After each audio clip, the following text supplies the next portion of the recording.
Forget frequently asked questions. Common sense, common knowledge, or Google. How about advice from a real genius? 95% of people in any profession are good enough to be qualified and licensed. 5% go above and beyond. They become very good at what they do, but only 0.1% are real geniuses. Richard Jacobs has made it his life's mission to find them for you. He hunts down and interviews geniuses in every field: sleep science, cancer, stem cells, ketogenic diets, and more. Here come the geniuses. This is the Finding Genius Podcast with Richard Jacobs. Hello, this is Richard Jacobs with the Finding Genius Podcast. I have John Hagel. He's a co-chairman for Deloitte LLP Center for the Edge. With nearly 40 years of experience as a management consultant, an author, speaker, and an entrepreneur. He served as a senior vice president of strategy at Atari and as a founder of 2 Silicon Valley startups.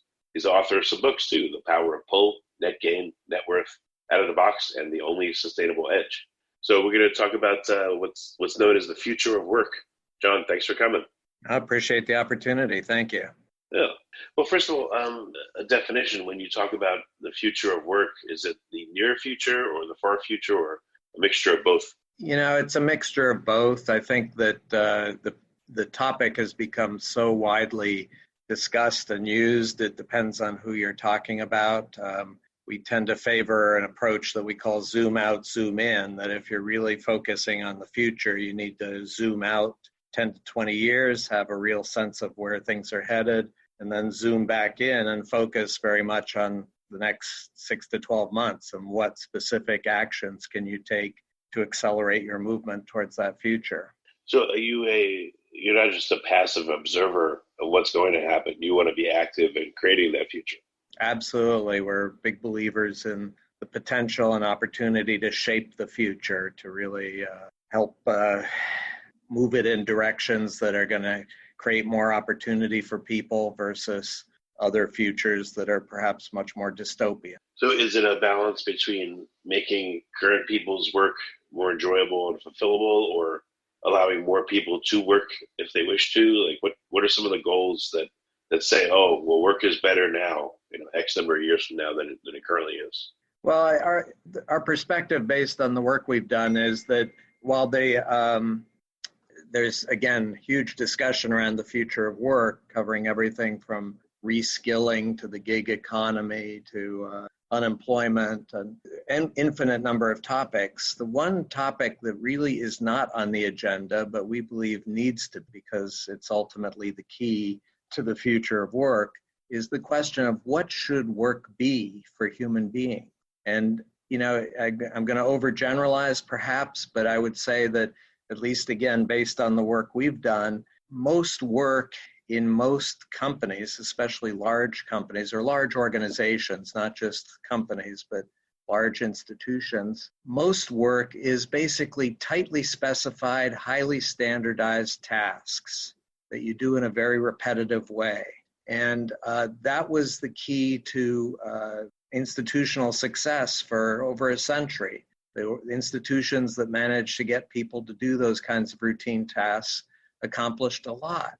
The challenge we see right now and the opportunity is that, frankly, if that's what work is, machines can do that so much better than we human beings can. Routine, tightly specified tasks, machines do that without getting distracted, without making mistakes, without getting sick. Let the machines take that work. Our view is that should have never been work for humans to begin with. It had to be because there were no other options. But now there are options, and it gives the potential to really step back and say, okay, if machines are going to take the work that we were doing, what work could we as humans be doing that would have much more impact? And again, at a high level, we focus on what we call redefining work and really focusing everyone in an organization on addressing unseen problems and opportunities to create more value wherever they are in the organization. And our view is there's infinite potential to create more value. The problem is workers have just been so consumed with those routine tasks, they haven't even seen the problems and opportunities, much less address them. Now they can do that. And that's something that we as humans should be doing, and I think will be much more fulfilling work than the work we've been doing in the past. Any great case studies that you've been involved in or you think are great examples of this shift and what happened? Yeah, I should say that all our work, all our research is based on case studies. So if anyone listening to this is interested, they should definitely go search for the Center for the Edge. And we publish all our research reports. They're freely available. The case studies are all in there. I would say, just as one example, we looked at a company that in the clinical diagnostics business, and their call centers, they were having problems with customer turnover, customers' unhappiness, and it turned out the call centers, the customers were frustrated when they went to the call center. They weren't getting their problems effectively addressed, and so they were getting frustrated and leaving. The company basically took that as an opportunity to say, okay, we have a problem here. The workers who are best equipped to deal with this problem, to address this problem, are the workers on the front line in the call center. So they went to the call center workers and they said, number one, we're going to guarantee that you're not going to lose your jobs. You're going to continue working for us. But your first assignment is to figure out how to get technology to take over more and more of the routine tasks that you're doing and those routine scripts that you've been following in your call center work, and get that handed off to the machine. Have websites that can be much more effective in answering those kinds of routine customer questions. And that will free you up as call center operators to really focus on the challenging problems, unforeseen problems and questions that the customers have. And then they organize the workers into pods, small groups, where they could problem solve together and help each other get to better and better answers to the questions that had not been anticipated from the customer. Bottom line, customer satisfaction significantly increased. Worker satisfaction significantly increased because finally they were doing things that really made a difference versus just following the script. So did their jobs change to different jobs, or what was the long-term impact? Well, the job was still call center operator, but the job was very different in the sense that it was no longer the routine questions that, the scripts could answer. It was really focusing on the questions that customers were asking that nobody had seen before or heard before, being creative about how to respond to those questions. How much of their jobs, on average, were they able to automate that they didn't have to do anymore? It's hard to quantify. I'd say probably around 80% of the work they were doing could be automated, that they had been doing. But now, again, that's tremendous. It freed them up to really invest the time and effort on the questions that really mattered, the non-routine questions. If given the chance, do most workers want to do this, or, is there a big section of workers that just wants to show up and do the minimum and get paid, and they don't care even if you offer them this opportunity? I think I get the pushback a lot that, some of us are capable of being creative and problem solvers, and that's fine, but most of us just want to be told what to do.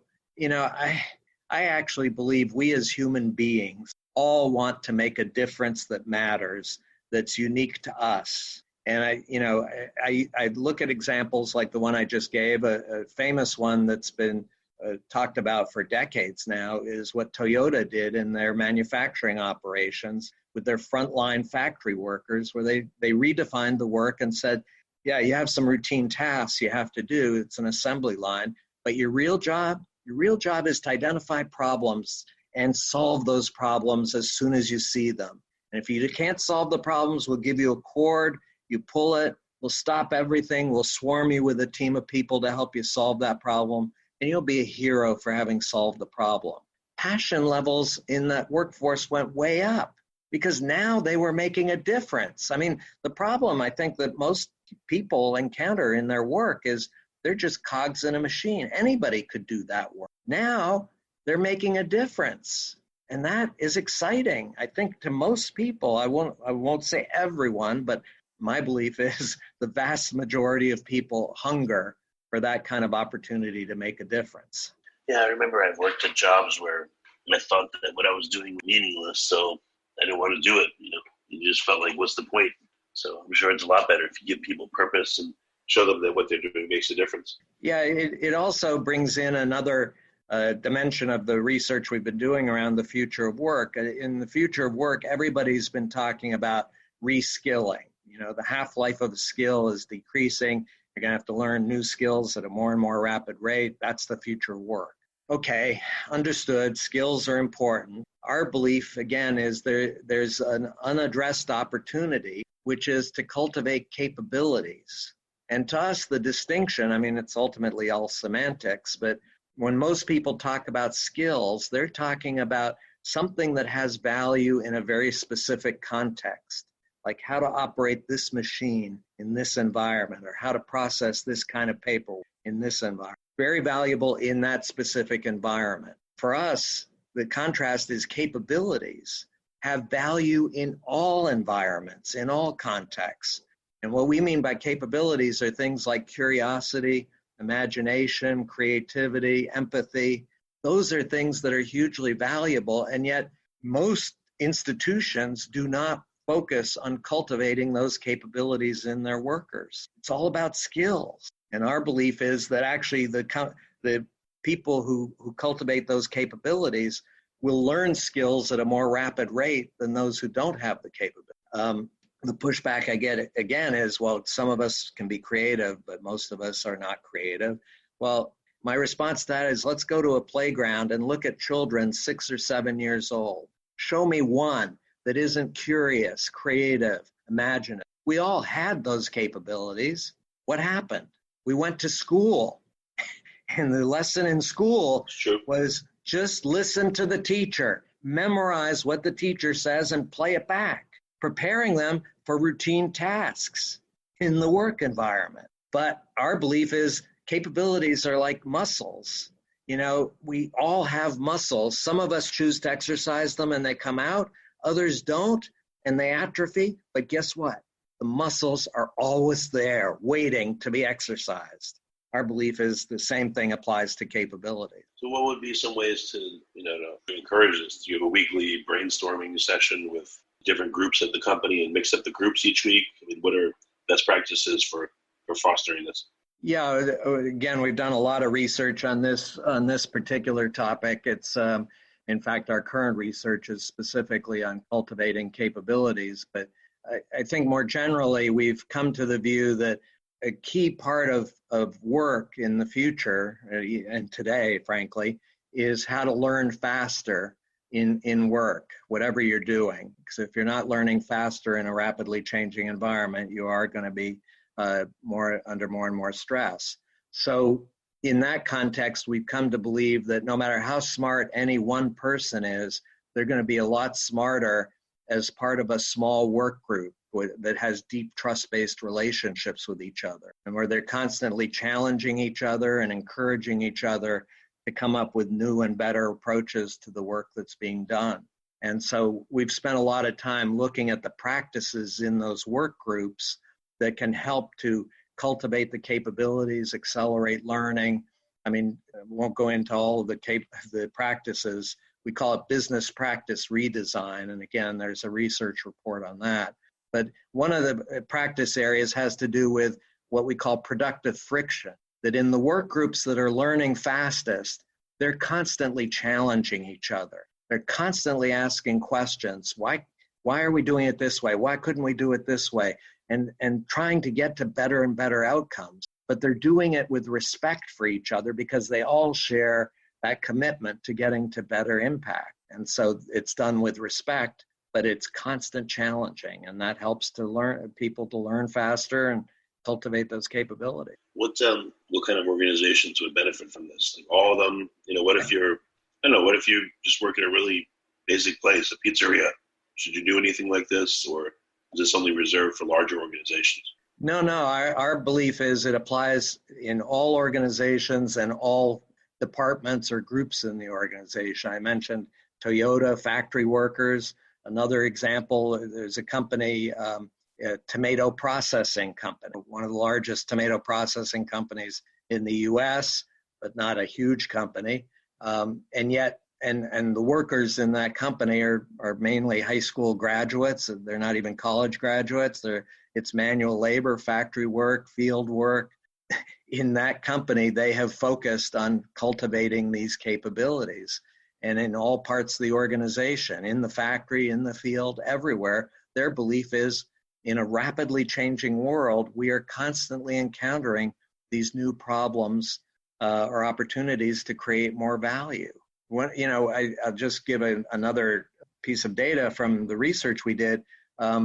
We looked in large companies in a broad range of departments in those companies, and we found that on average, the headcount, the people in those departments were spending somewhere between 60 to 70% of their time on what we call exception handling. It was things that weren't anticipated, that weren't part of that process that had been defined with the process manual and where the scripts existed. And they were scrambling to try to figure out, what do I do?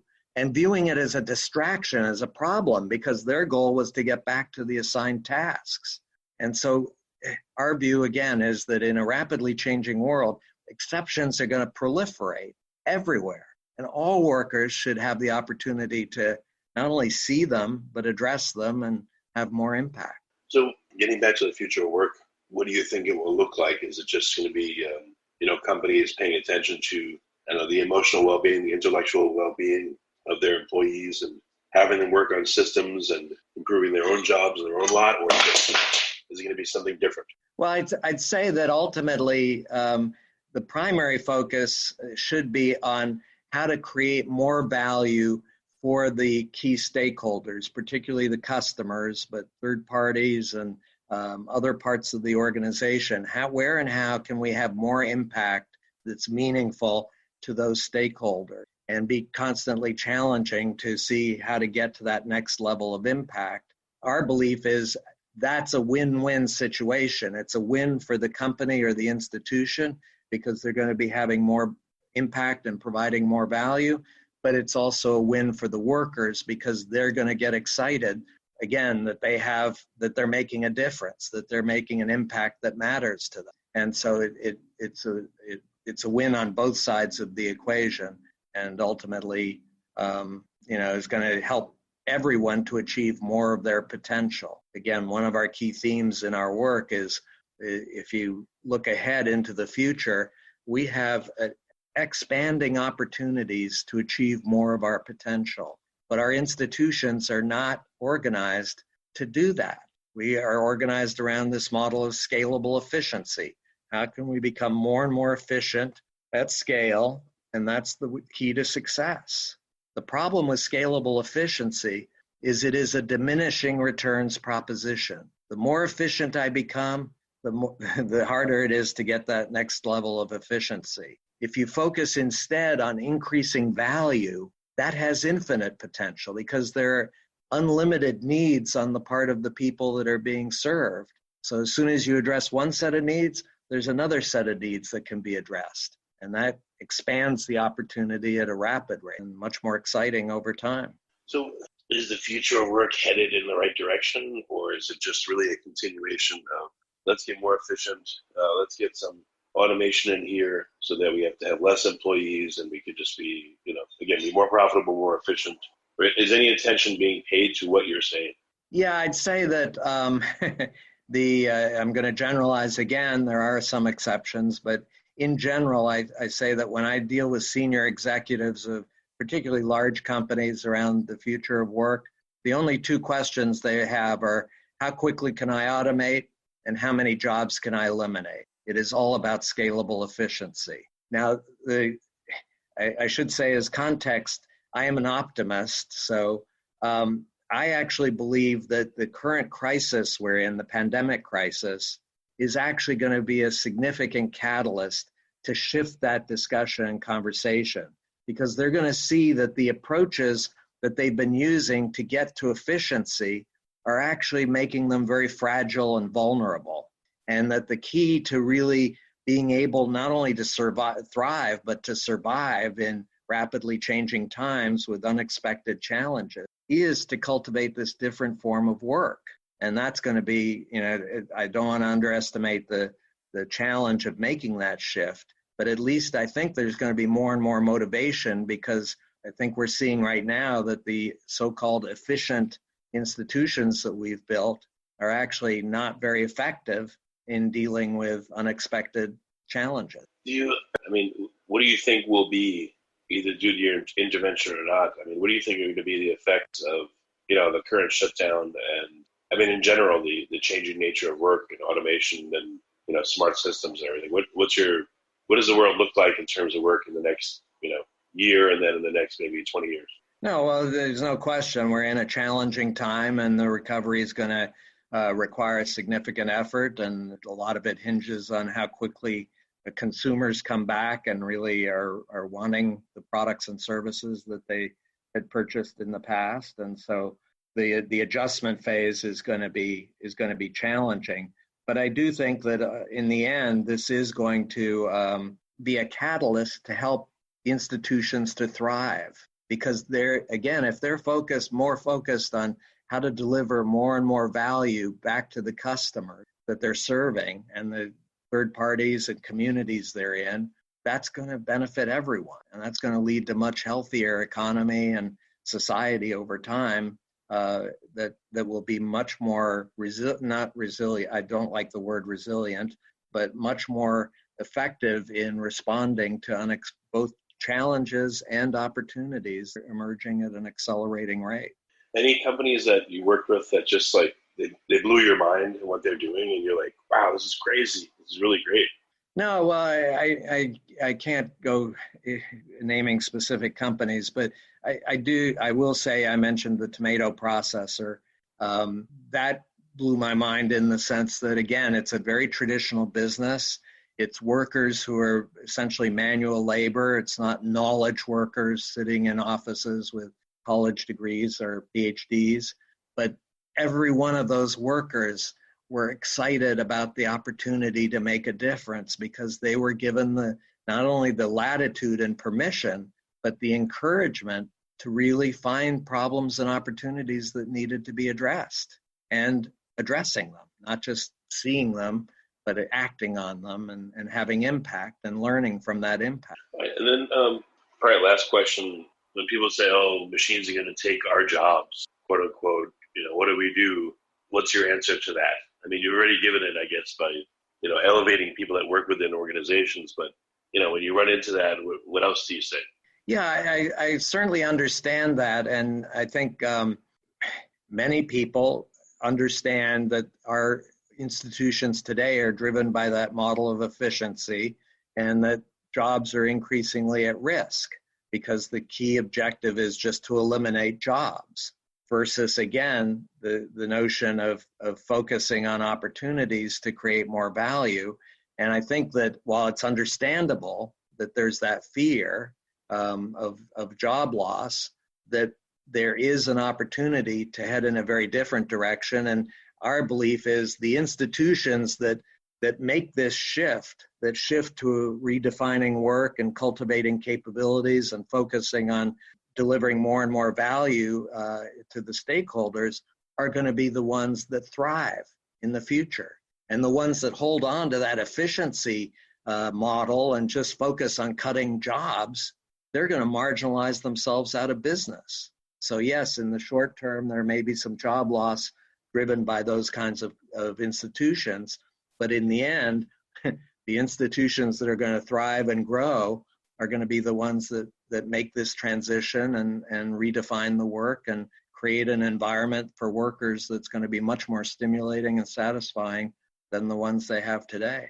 Yeah, automation's okay, but it's just, it's not human, and it's just mediocre at best. It seems like you always need a human layer on top of any automation to make things a lot better. And even at McDonald's, I remember there was one where they put in these big kiosks that you can order from, and the people just handed you the food. But at least if there's a problem, you could talk to a person and say, hey, the French fries are all burned, or whatever it is. Especially remotely, automation, I don't know, there's no humanness to it. There's no exceptions to it. It's just cold and dead, and again, mediocre. It doesn't do a great job. Yeah, So I can see a company that has a human element to it would be far superior. Absolutely. And I will say one of my favorite quotes is from the painter Pablo Picasso.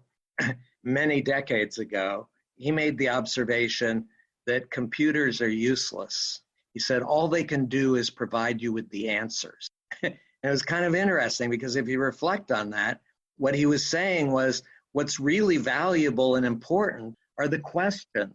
What are the questions that matter? And yes, the machines can help us provide the answers, but it's seeing the question and focusing on the question that becomes the real value add. And again, our belief is that's where humans, again, with curiosity, we are naturally questioning. I mean, again, as children, certainly, and some of us continued that into our adulthood, but all of us have the capability of cultivating that again and being much more focused on what are the questions that matter.